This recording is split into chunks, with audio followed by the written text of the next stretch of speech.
안녕하세요. 뉴스반장입니다. 우려가 현실이 됐습니다.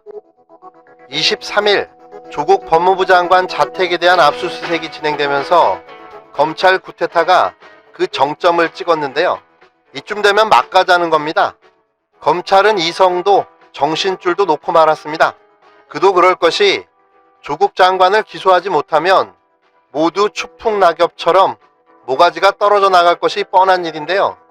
2달을 넘게 털고 털어도 더 이상 나올 게 없으니 이제는 정말 마지막 최후의 발악을 하는 걸로 보입니다. 윤석열 검찰총장은 이 수사에 명운을 걸었다고 봐야 합니다.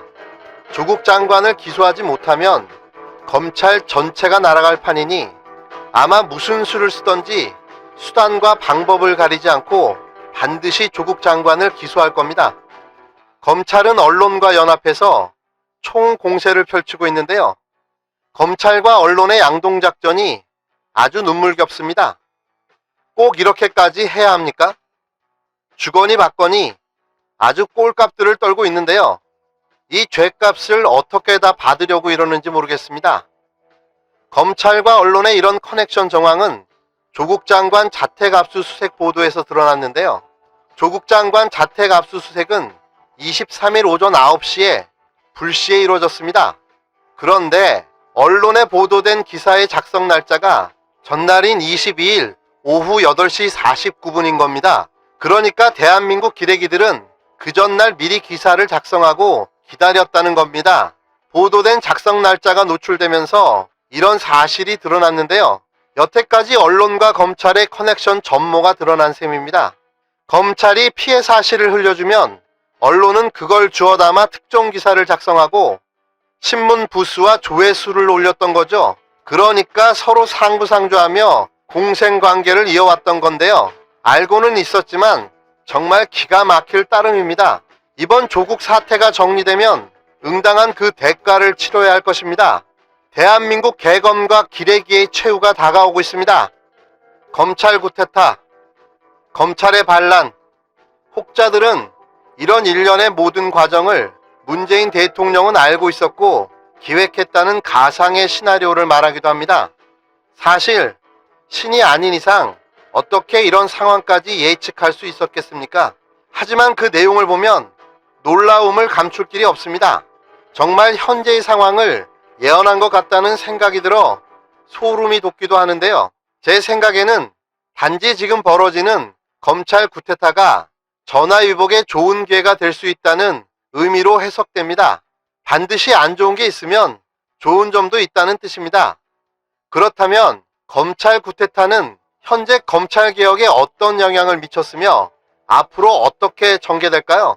물론 조국 장관을 기소하든 안 하든 이번 사태를 통해 앞으로 다가올 검찰의 운명은 바뀌지 않습니다.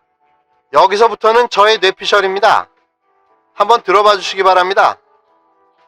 윤석열의 임명이 잘못된 인사로 보였지만 이게 승부수가 되고 말았습니다. 무섭습니다. 마치 바둑을 두는 것 같은데요. 역시 문재인 대통령은 타고난 승부사였습니다.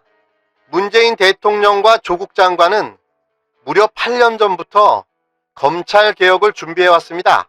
검찰이 이렇게 나올지를 몰랐을까요?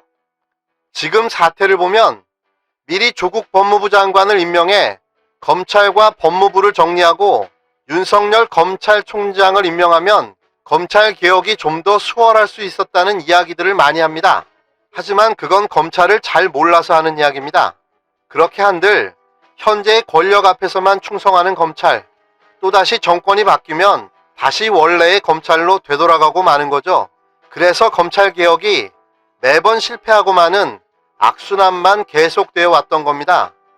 그래서 조국의 논개작전이 시작된 거죠.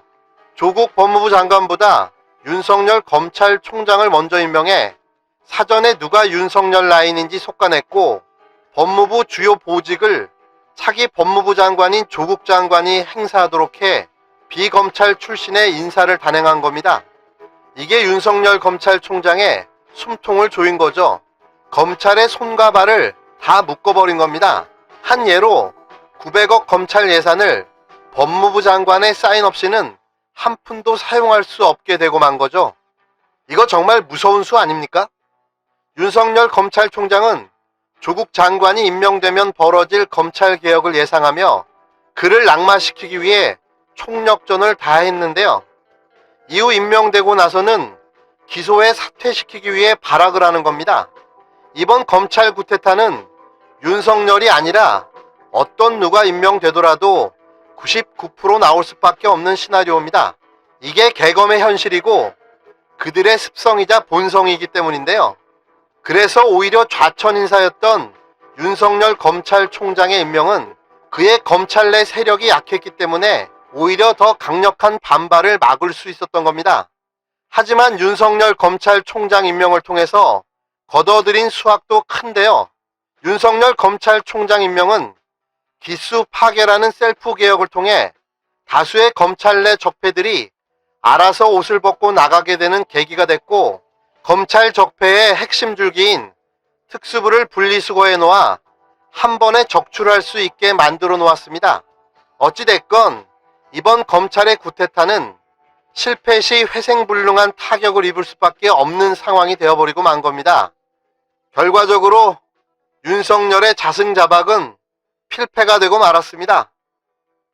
또 한 가지 추가로 얻은 보너스는 우리가 잊고 있던 노무현 대통령과 촛불의 기억을 되살려 놓았다는 건데요.